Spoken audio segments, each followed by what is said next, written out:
आदर्श विद्या मंदिर द्वारा संचालित ऑनलाइन कक्षाओं में आप सभी भैया बहनों का हार्दिक अभिनंदन है, स्वागत है। आज हम कक्षा 9वीं विषय हिंदी के अध्याय 2 जिसका शीर्षक है लहासा की ओर। अब इसमें एक शब्द आया है लहासा। ये लहासा क्या है? तो पहले अपन इसके बारे में जानकारी करेंगे कि ये जो लहासा है वो तिब्बत की राजधानी का नाम है। तिब्बत की राजधानी है, उसका नाम है लहासा। लहासा की ओर इसके लेखक हैं राहुल सांकृत्यायन। इसके लेखक परिचय में सबसे पहले लेखक जो राहुल सांकृत्यायन है उनका जन्म सन 1893 में इनके ननिहाल गांव में हुआ, जिसका नाम है पंदेहा। ननिहाल गांव जो है उसका नाम है पंदेहा, जो आजमगढ़ जिले में जो उत्तर प्रदेश में पड़ता है वहां पर स्थित है। इनका पैतृक गांव था कनेला। इनका मूल नाम था केदार पांडे। इनकी शिक्षा के बारे में जानकारी करें तो इनकी शिक्षा काशी, आगरा व लाहौर में संपन्न हुई। सन 1930 में श्रीलंका में जाकर के इन्होंने बौद्ध धर्म ग्रहण कर लिया और बौद्ध धर्म ग्रहण करने के बाद तभी से इनका नाम राहुल सांकृत्यायन पड़ गया। भाषा की बात करें तो इन्होंने पाली, प्राकृत, अपभ्रंश, तिब्बती, चीनी, जापानी और रूसी इन सभी भाषाओं पर अपना अधिकार किया हुआ था। अर्थात इन सभी भाषाओं का इनको पूर्ण ज्ञान था। देहांत सन 1963 में इनका देहांत हो गया। इनके द्वारा जो कृतियां लिखी गई वो प्रमुख कृतियां हैं मेरी जीवन यात्रा। कितने भागों में? 6 भागों में। दिग्दर्शन, 22वीं सदी, वोल्गा से गंगा, भागो नहीं दुनिया बदलो, दिमागी गुलामी, घुमक्कड़ शास्त्र, ये इनकी प्रमुख कृतियां हैं। राहुल जी द्वारा रचित पुस्तकों की संख्या कुल गिनी जाए तो इनके द्वारा रचित पुस्तकों की संख्या 150 है। तो आज अपन जो पाठ पढ़ेंगे लहासा की ओर, उसका संक्षिप्त सार मैं आपको बताता हूँ कि जो संकलित अंश है इसमें राहुल जी की जो प्रथम तिब्बत यात्रा की गई थी उससे ये अंश लिया गया है, जो उन्होंने सन 1929-30 में नेपाल के रास्ते प्रारंभ की थी।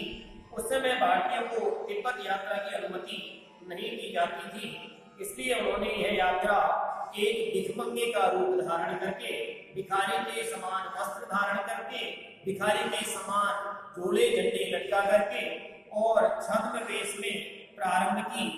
इसमें तिब्बत की राजधानी जो लहासा है उसकी ओर जाने वाले दुर्गम रास्तों का वर्णन उन्होंने बहुत ही रोचक शैली में किया है।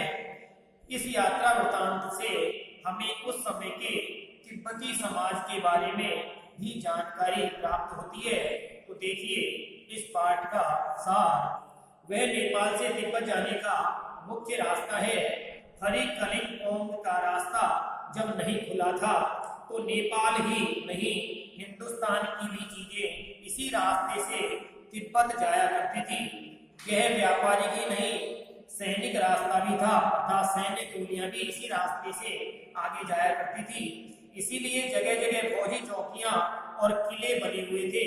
इसीलिए उनकी देखभाल के लिए इस रास्ते में जगह जगह पर फौजी चौकियां भी स्थापित की हुई थी, जिनमें कभी चीनी पलटन रहा करती थी। पलटन का अर्थ है सेना, तो चीन की सेना रहा करती थी। आजकल बहुत से फौजी मकान गिर चुके हैं। दुर्ग के किसी भाग में जहां किसानों ने अपना बसेरा बना लिया है वहां घर कुछ आबाद दिखाई पड़ते हैं, बसे हुए दिखाई पड़ते हैं। ऐसा ही परित्यक्त एक चीनी किला था। हम वहां चाय पीने के लिए कुछ देर के लिए ठहरे।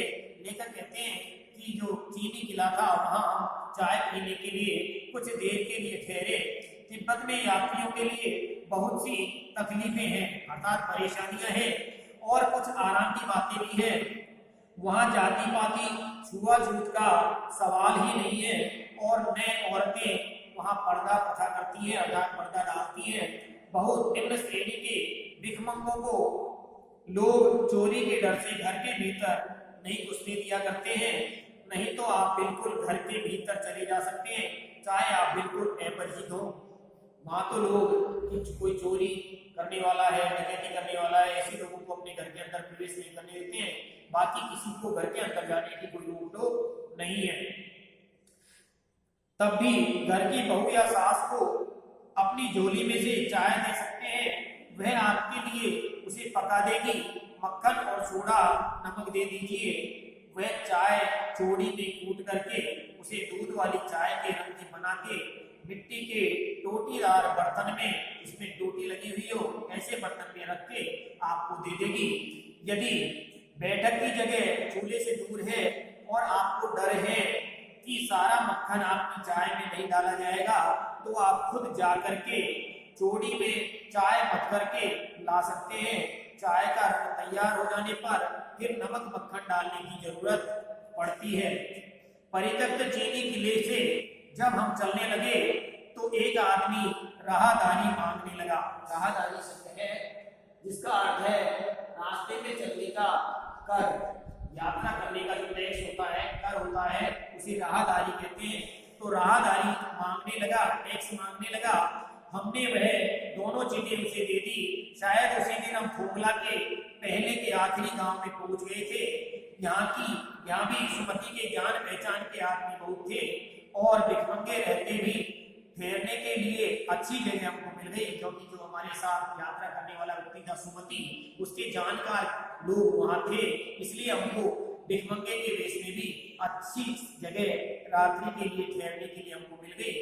5 साल बाद हम इसी रास्ते लौटे थे और भिखमंगे नहीं, एक भद्र यात्री के वेश में घोड़ों पर सवार होकर आए थे, किंतु उस वक्त किसी ने हमें रहने के लिए जगह नहीं दी थी और हम गांव के एक सबसे करीब झोपड़ी में ठहरे थे। बहुत कुछ लोगों ने उस वक्त की मनोवृत्ति पर ही निर्भर है, खासकर शाम के वक्त छंग पीकर बहुत कम होश हवास को दुरुस्त रखते हैं। छंग का अर्थ है मदिरा जैसा एक पेय पदार्थ, अर्थात संध्या के समय वहां के लोग मदिरा जैसा एक पेय पदार्थ पी लेते हैं और उसके नशे में मदमस्त हो जाते हैं। हम सबसे विकट डांडा थोगला पार कर चुके थे। डांडे तिब्बत में सबसे खतरे की जगह है। 16-17 हजार फीट की ऊंचाई होने के कारण उनके दोनों तरफ मीलों तक कोई गांव दिखाई नहीं देते।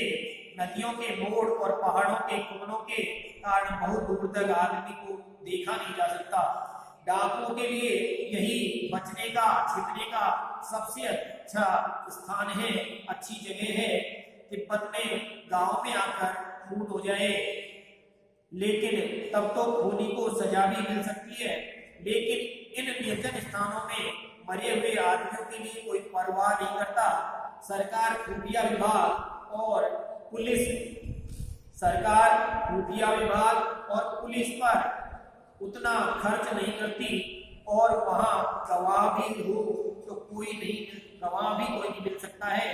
डकैत पहले आदमी को मार डालते हैं, उसके बाद देखते हैं कि कुछ पैसा उसके पास है या नहीं।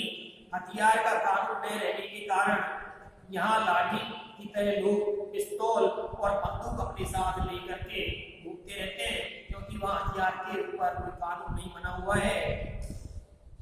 डाकू यदि जान से न मारे तो खुद उसे अपने प्राणों का खतरा रहता है, क्योंकि सबके पास हथियार रहता है। शायद खून की हम उतनी परवाह नहीं करते, क्योंकि हम भिखमंगे थे और जहां कहीं वैसी सूरत देखते टोपी उतार, जीभ निकाल, कुची अर्थात दया करो, एक पैसा कहते भी मांगने लगते। लेकिन पहाड़ की ऊंची चढ़ाई थी, पीठ पर सामान लगा हुआ था, इसलिए चला बड़ी मुश्किल से जा रहा था और अगला पड़ाव 16-17 मील की दूरी से कम नहीं था। मैंने सुमति से कहा, साथ का जो यात्री था लेकर राहुल सांकृत्यायन जी ने उस अपने साथी सुमति से कहा कि यहाँ से लंकोर तक के लिए 2 घोड़े किराए पर ले लीजिए, सामान भी रख लेंगे और उन पर बैठ करके आराम से चलते जाएंगे। दूसरे दिन हम घोड़ों पर सवार होकर के ऊपर की ओर चले। डांडे से पहले एक जगह चाय पी और दोपहर के वक्त डांडे के ऊपर जा पहुंचे। हम समुद्र तल से लगभग 17-18 हजार फीट ऊंचाई पर खड़े थे। हमारी दक्षिण तरफ पूरब से पश्चिम की ओर हिमालय के हजारों श्वेत शिखर अर्थात हिमालय की सफेद सफेद जो चोटियां बर्फ से ढकी हुई थी वो दिखाई दे रही थी। भीटे की ओर दिखने वाले पहाड़ बिल्कुल नंगे थे, उन पर किसी प्रकार की कोई बर्फ नहीं थी, न वहां बर्फ की सफेदी थी, न किसी प्रकार की हरियाली थी। उत्तर की तरफ बहुत कम बर्फ वाली चोटियां दिखाई पड़ रही थी। सर्वोच्च स्थान पर डांडे के देवता का स्थान था, जो पत्थरों के ढेर, जानवरों की सींगों और रंग बिरंगे कपड़े की झंडियों से सजाया हुआ था। अब हमें बराबर उतराई पर चलना था। चढ़ाई हमारी पूरी हो चुकी थी, अब रास्ता ढलान का था, हमें नीचे की ओर उतरना था। चढ़ाई तो कुछ दूर थोड़ी मुश्किल थी, लेकिन उतराई बिल्कुल नहीं। शायद 2-1 और सवार साथी हमारे साथ चल रहे थे। मेरा घोड़ा कुछ धीमे चलने लगा। मैंने समझा कि चढ़ाई की थकावट के कारण घोड़ा ऐसा कर रहा है और मैं उसे मारना नहीं चाहता था। धीरे धीरे वह बहुत पिछड़ गया और मैं दोस्तों की तरह अपने घोड़े पर झुकता हुआ चलता जा रहा था। जान नहीं पड़ता था कि घोड़ा आगे जा रहा है या पीछे हट रहा है। जब मैं जोर देने लगता तो वह और सुस्त पड़ जाता। एक जगह आगे चलने पर 2 रास्ते निकल रहे थे, अर्थात 2 रास्ते खुल रहे थे। मैं बाएं का रास्ता लेकर के अर्थात बाएं रास्ते पर घूम करके मील 1.5 दिन चला गया, और लेकिन किसी से पूछता, इसलिए मुझे कोई रास्ते में कोई यात्री नहीं मिला। आगे एक घर में पूछने से पता चला कि लंगोर का रास्ता दाहिने वाला था, आप गलत रास्ते पर आ चुके हैं। फिर लौट करके वापस उसी रास्ते पर पहुंचा। 4-5 बजे के करीब मैं गांव से मील भर दूरी पर था तो सुमति इंतजार करते हुए मुझे आगे मिला। मंगोलों का मुंह वैसे ही लाल होता है और अब तो वह पूरे गुस्से में थे। उन्होंने कहा, मैंने 2 टोकरी कूड़े में फूंक डाले, अर्थात 2 टोकरी कंडे जलाकर हाथ सेकने में, अपने शरीर को तपाने में फूंक डाले। 3-4 बार चाय को गर्म किया है। मैंने बहुत नरमी से जवाब दिया, लेकिन मेरा कसूर नहीं है भाई, देख नहीं रहे हो कैसा घोड़ा मुझे मिला है जो बहुत धीमी गति से चलता है। उसके बाद मैं गलत रास्ते पर चला गया, इसलिए मुझे अधिक समय लग गया। मैं तो रात तक पहुंचने की उम्मीद रखता था। खैर, सुमति को जितनी जल्दी गुस्सा आता था उतनी जल्दी वह ठंडा भी हो जाया करता था। लंगोर में वह एक अच्छी जगह पर ठहरे थे, जहां भी उसके अच्छे यजमान थे। पहले चाय सबको खाया, ठहर करके पहले चाय के साथ सत्तू खाया और फिर रात को गर्मा गर्म थुक्पा मिला। थुक्पा का अर्थ होता है एक प्रकार का खाद्य पदार्थ। तो ये हुआ अपना इस पाठ का आधा भाग। शेष भाग का अपन आगे अध्ययन करेंगे।